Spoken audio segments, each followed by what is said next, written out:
Hello everyone, welcome back to Belle Plaine Motorsports YouTube channel. Today we are checking out a Triumph Daytona 660 that we did an SKDA sticker kit, a vinyl sticker kit, which kind of works like a wrap.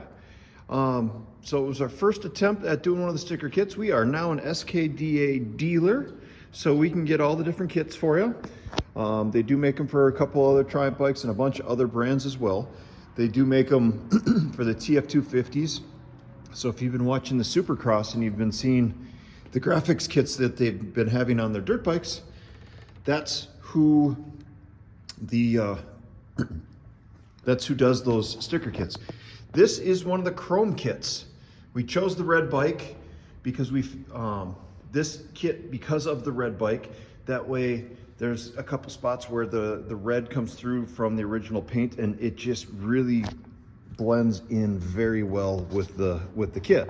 So the Triumph Daytona 660 is their 660 3-cylinder motor with 94 horsepower.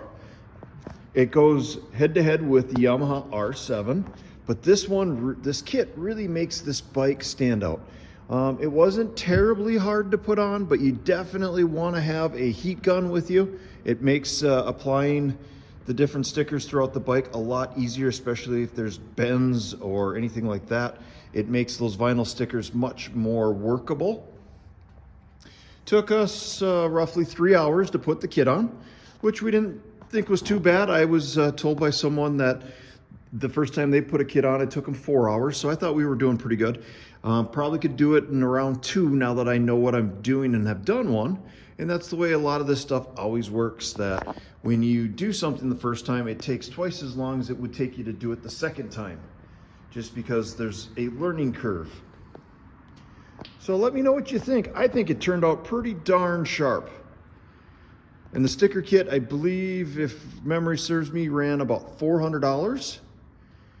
And then they have the non-chrome ones that are about $100 cheaper. So anyways, thanks for checking out the video. Leave me a comment on what you think on how it looks. I'm really pleased with how this one turned out, and I'm glad we chose this kit. We are Minnesota's oldest Triumph dealer, been doing it since 1997. I've been here since 2009, so I've been here a day or two. I'm the new guy on the sales floor. And yeah, reach out if you got any questions. This bike is available for sale. You guys have a wonderful day. Thanks for checking out the video.